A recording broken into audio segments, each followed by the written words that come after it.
But நீங்க சொல்ற மாதிரி நிறைய பேர் சொன்னாங்க அந்த சித்தார்த்தை திரும்ப பார்க்கலாமான்னு. ஐ செட் அந்த சித்தார்த்தை நான் ஏன் நிறைய காட்டலன்னா, லவ் ஸ்டோரிஸ் நிறைய பண்ணா அது மட்டும் தான் பண்ண விடுவாங்க, வேற எதுவுமே பண்ண விட மாட்டாங்க. எல்லா கதையும் லவ் ஸ்டோரிஸாவே வரும். ஒரு சாக்லேட் பாயா ட்ரேட்மார்க் அது வந்து நம்ம ஃப்ரிட்ஜுக்குள்ளேயே சாக்லேட் உட்கார வேண்டியதுதான். ஸோ அது வந்து நம்ம இட் ரெஸ்ட்ரிக்ட் அஸ் இல்லையா. பட் எனக்கு எதுவுமே ட்ரெண்ட் ஃபாலோ பண்ணாம புதுசா ஒண்ணு பண்றதுல ஒரு எக்ஸைட்மெண்ட் இருக்கும். இப்போ கரண்ட் ட்ரெண்ட்ல ரொமான்டிக் ஃபிலிம்ஸ் இல்ல. மேக்ஸிமம் நீங்க பாத்தீங்கன்னா சில பேன் இண்டியா ப்ரெஷர்னால இருக்கலாம், இல்லைன்னா பிக் ஹீரோ ப்ரெஷர்னால இருக்கலாம், ஜானர் லவ் ஸ்டோரி ஜானர் பக்கம் வர மாட்டேங்குது.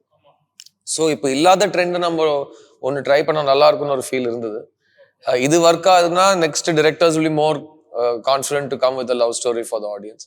ரெண்டாவது நான் சித்தா முடிச்சதுக்கு அப்புறம் சைன் பண்ண படம் இது ரிலீஸ்க்கு அப்புறம். So I wanted a break, ஒரு சீரியஸான ஒரு ஸ்பேஸ்ல இருந்து ஒரு கொஞ்சம் ஜாலியா ஒன்று பண்ணுவோம், நமக்கும் ஒரு ஜாலியா ஒரு ஹாலிடே பண்ண மாதிரி, ஒரு ஸ்பா பண்ண மாதிரி ஒரு ஃபீலிங் இருக்கும்னு சொல்லிட்டு